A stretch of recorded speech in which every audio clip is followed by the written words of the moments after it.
What happens when Hollywood's most private A-lister finally snaps on live television? What we're about to uncover is a clash so intense, so unexpected, that it left an entire studio audience in complete shock. Scarlett Johansson, known for her composure and professionalism, reached her breaking point during what was supposed to be a routine talk show appearance. The exchange that followed was so explosive that security had to intervene, and by the end of it, one of the biggest stars in the world was escorted off the set. But here's what really happened behind those cameras. And trust me, it's nothing like what the tabloids reported. Make sure to hit that subscribe button and drop a comment below because this story gets wilder with every detail. The green room at Jimmy Kimmel Live was unusually tense that evening. Scarlett sat in the corner, chair, her publicist pacing nervously while scrolling through her phone. The energy was different tonight. Everyone could feel it. The actress had been dealing with a particularly invasive week of tabloid coverage, and her team had specifically requested that certain topics remain off-limits during the interview. 5 minutes to air, Miss Johansson, came the voice through the intercom. Her publicist, Miranda, leaned down close. Remember, we discussed the boundaries. He agreed to stick to the new film, and maybe some light personal stuff about your fitness routine. Nothing about the custody situation, nothing about the leaked photos, and definitely nothing about the lawsuit. Scarlett nodded, but her jaw was already set in that way that anyone who knew her would recognize as trouble brewing. She had been in this business long enough to know that agreements made in green rooms often evaporated once the cameras started rolling. The studio audience was particularly energetic that night, buzzing with anticipation. Jimmy bounded onto the stage with his usual enthusiasm, delivering his monologue with practiced ease. But there was something in his demeanor, a slight edge that suggested tonight might be different from his typical light-hearted fare. Our next guest is one of the highest-paid actresses in Hollywood.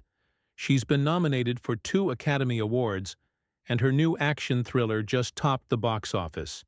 Please welcome Scarlett Johansson. The applause was thunderous as Scarlett walked out, waving to the crowd with that practiced smile that had graced countless red carpets.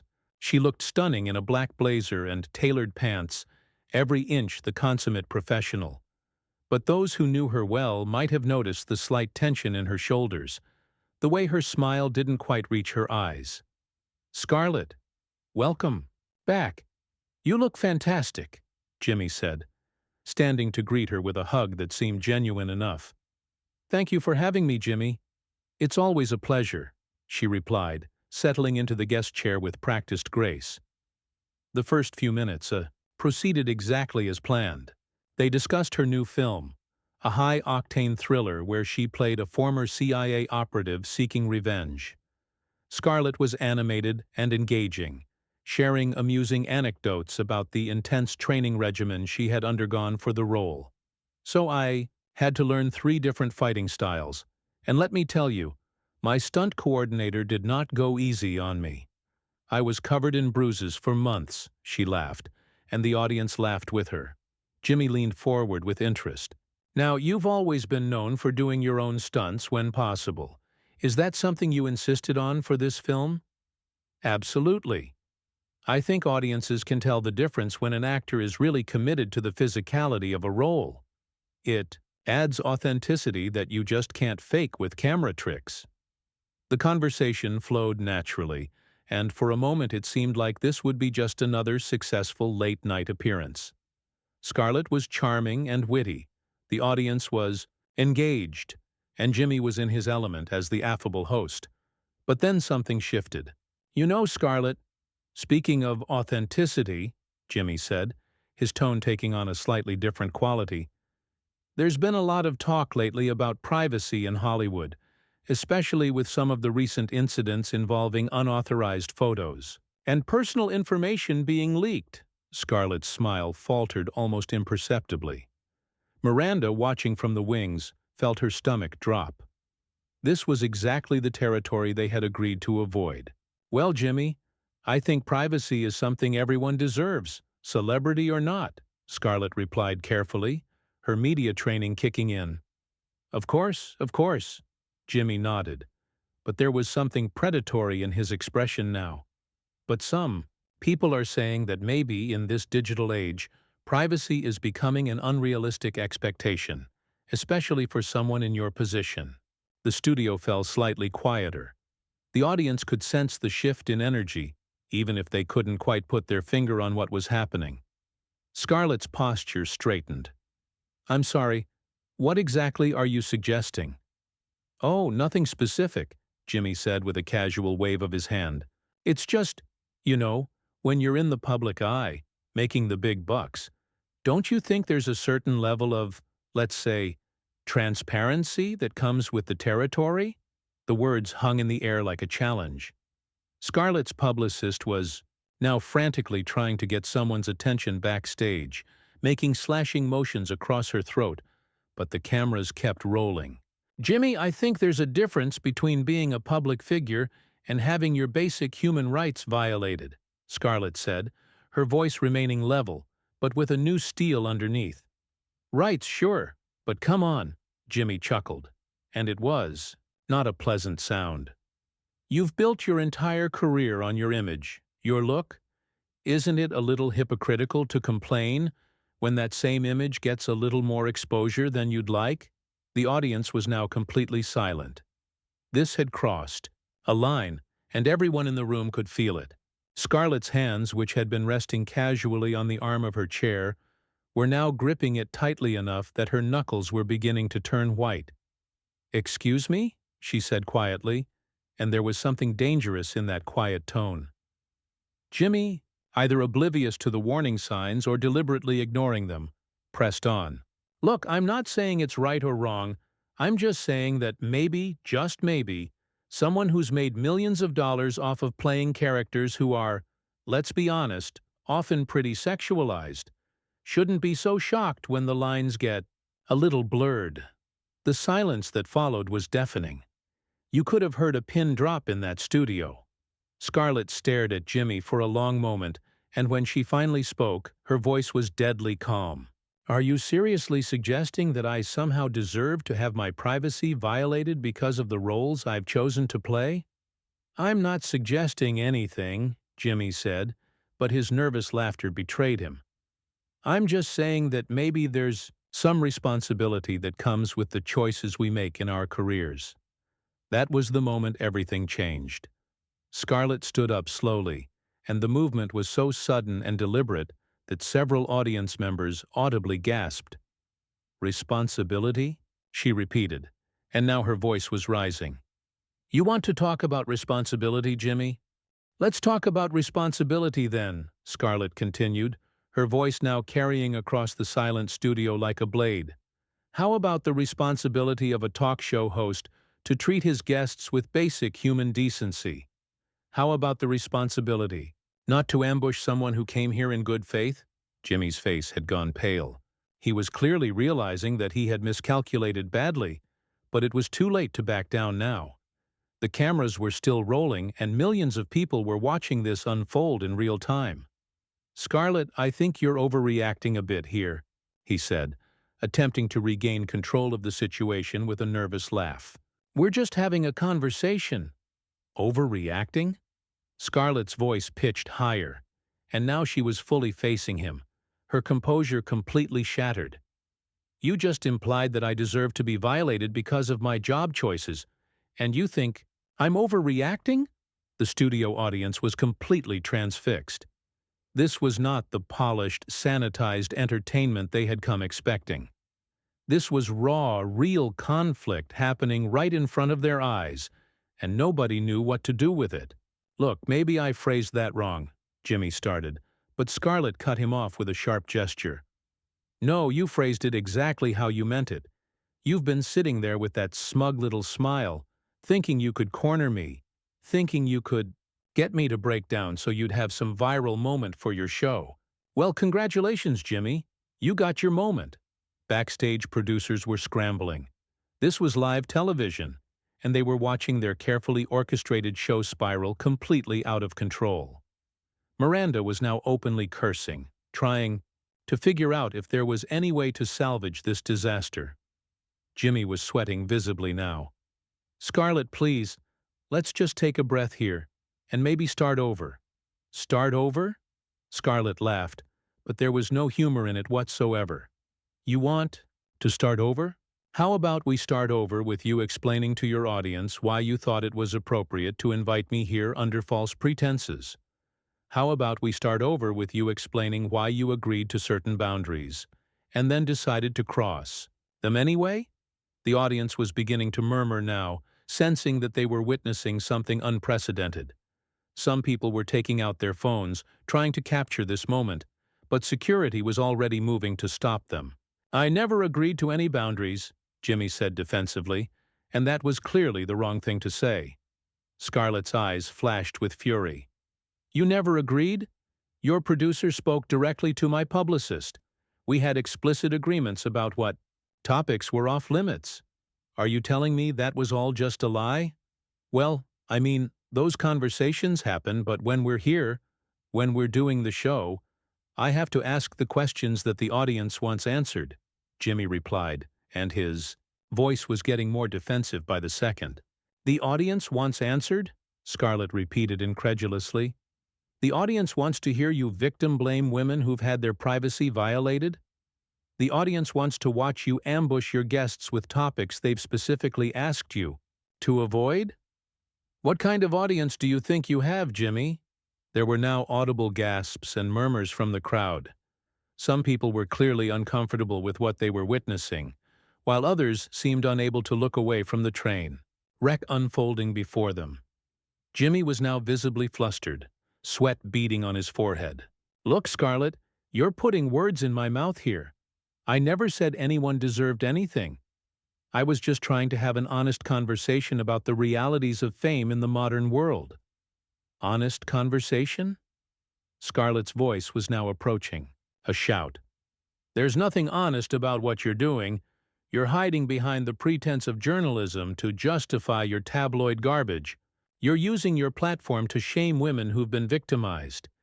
And you're doing it all with that fake smile and that pretense of just asking questions." The tension in the room was now palpable. Even the camera operators seemed unsure of what they should be doing. This was clearly not going according to any script or plan. "You know what, Jimmy?" Scarlett continued, her voice now dripping with contempt. "You want to talk about the realities of fame? Let's talk about the reality that men like you think you can treat women in this industry however you want, because we need your platforms. Let's talk about the reality that you probably thought I'd just sit here and take it, because I have a movie to promote." Jimmy was now clearly desperate to regain control. "Scarlett, I think we should maybe take a commercial break and—" "No," she interrupted sharply. "We're not taking a break. You started this conversation, and we're going to finish it. You want to talk about choices and consequences? Let's talk about your choice to be a bully and a coward, hiding behind your desk and your writers and your audience." The word coward hit Jimmy like a physical blow. His face flushed red, and for the first time since this confrontation began, anger flashed in his eyes. "Now wait just a minute," he said, his own voice rising. "I don't have to sit here and be insulted by someone who's clearly having some kind of breakdown." The moment those words left his mouth, the entire atmosphere in the studio changed. If the tension had been palpable before, it was now electric. Scarlett went completely still, and somehow that stillness was more terrifying than all her shouting had been. "A breakdown," she repeated, her voice now eerily calm. "Did you just suggest that I'm having a breakdown because I'm standing up for myself?" Jimmy seemed to realize he had made another serious mistake, but he was in too deep now to back down. "I'm just saying that maybe you're not thinking clearly right now." "Not thinking clearly?" Scarlett nodded slowly. "So when a woman refuses to be disrespected, when she refuses to be victim-blamed, when she refuses to let a man with a platform use that platform to demean her, she's not thinking clearly. Is that what you're telling your audience, Jimmy?" The studio was now in complete chaos. Producers were shouting instructions into headsets. Security guards were positioning themselves strategically around the set. and the audience was torn between wanting to intervene and being too shocked to move. "That's not what I said," Jimmy protested weakly. "It's exactly what you said," Scarlett shot back. "And you know what? This is exactly the problem. This is exactly why women in this industry stay quiet when they're mistreated. Because men like you will gaslight us, will make us seem crazy or unstable or not thinking clearly when we refuse to accept your garbage." She was now walking closer to his desk, and Jimmy was visibly shrinking back in his chair. "You thought you could ambush me. You thought you could make me look bad. And when I fought back, you tried to make me look unstable. Well, guess what, Jimmy? The only person who looks bad here is you." Jimmy was now pressed back in his chair as if trying to disappear into it entirely. The confident talk show host who had started this interview was gone, replaced by a man who clearly had no idea how to handle the monster he had unleashed. "You know what the really pathetic part is?" Scarlett continued, now standing directly beside his desk. "You probably rehearsed this. You probably sat in your little meeting room with your writers and planned out exactly how you were going to corner me. Did you all have a good laugh about it? Did you think it would be funny to watch me squirm?"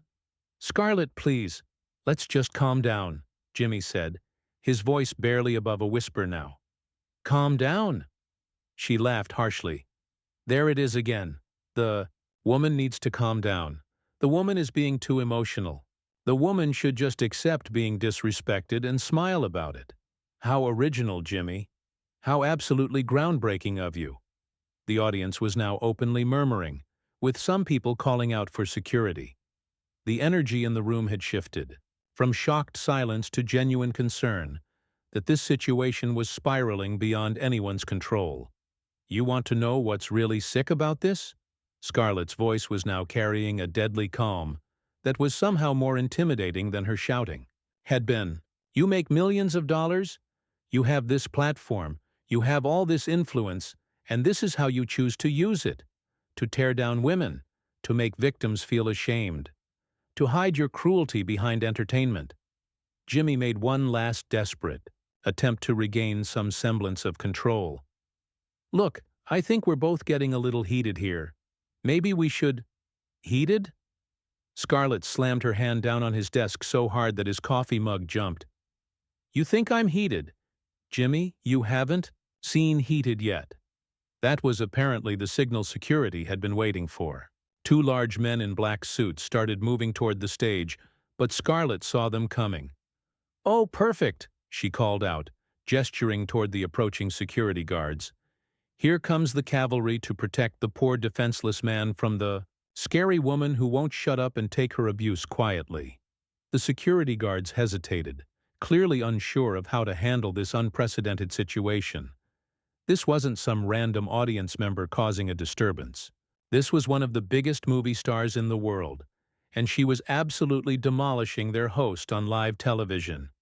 "You know what, Jimmy?" Scarlett said, turning back to face him one final time. "I want to thank you. I really do. Because you've just given me the perfect example of everything that's wrong with this industry. Everything that's wrong with how women are treated. Everything that's wrong with men who think their platforms give them the right to be predators." "I'm not a predator," Jimmy protested weakly. "Aren't you?" Scarlett's eyes were blazing now. "You lured me here under false pretenses. You violated agreements that were made in good faith. You tried to shame me for being a victim. You tried to gaslight me when I fought back. If that's not predatory behavior, what is?" The studio had now descended into complete chaos. Producers were shouting contradictory instructions. Audience members were standing up and trying to see what was happening, and the security guards were still frozen in place, uncertain about how to proceed. "And the worst part," Scarlett continued, her voice now carrying over all the commotion, "is that you probably think you're the victim here. You probably think I'm the one being unreasonable. You probably think this is all my fault for not just sitting there and taking it like a good little actress should." Jimmy opened his mouth to respond, but Scarlett cut him off with a sharp gesture. Don't you dare try to defend yourself now. Don't you dare try to make this about anything other than what it is. You're a bully who got called out, and you can't handle it. One of the security guards finally found his voice. Ma'am, we're going to need you to come with us. Scarlett turned to look at him with the expression of complete disgust. Of course you are. Of course the woman who stands up for herself is the one who needs to be removed. Not the man who ambushed her. Not the man who tried to shame her. The woman who wouldn't stay quiet. Ma'am, please, the security guard said again, reaching out toward her arm. Don't touch me, Scarlett snapped, jerking away from him. I'll leave on my own, but before I do, I want everyone in this audience, everyone watching at home, to remember what they just witnessed here. She turned to face the cameras directly, and for a moment the chaos in the studio seemed to quiet slightly. You just watched a man with power try to humiliate a woman for entertainment. You watched him break agreements, cross boundaries, and then try to make her look crazy when she fought back. And now you're watching him have that woman removed because she wouldn't be quiet about it. The security guards were now flanking her, clearly preparing to escort her out, but Scarlett wasn't finished. This is what it looks like when women refuse to be victims twice. First by the people who violate us, then by the people who shame us for it. This is what it looks like when we stop accepting that we should just be grateful for the scraps of respect we're thrown. Ma'am, we really need to go now, one of the security guards said, his hand now hovering near her elbow. Scarlett looked back at Jimmy one final time. He was slumped in his chair, looking like he wanted to disappear entirely. The confident, smirking host who had started this interview was completely gone. You know what, Jimmy? I hope this was worth it. I hope getting your viral moment was worth showing millions of people exactly what kind of man you really are. With that, she turned and began walking toward the exit, the security guards following closely behind her. But she wasn't done yet. As she reached the edge of the stage, she turned back to address the stunned audience one final time.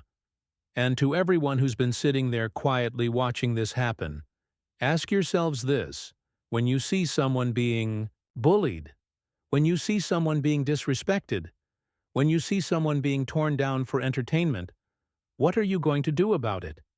Are you going to laugh along? Or are you going to stand up? The security guards were now gently but firmly guiding her toward the exit, and Scarlett let them. She had said everything she needed to say. As she disappeared backstage, the studio remained in stunned silence. Jimmy sat frozen at his desk, staring at the spot where she had been standing. The audience didn't know whether to applaud, boo, or just sit there in shock. The cameras kept rolling for several more seconds before someone finally had the presence of mind to cut to commercial. But by then, the damage was done. The entire confrontation had been broadcast live to millions of viewers, and there was no taking it back. In those final moments before the feed cut out, you could see Jimmy's face, and it was the face of a man who knew he had made a terrible mistake.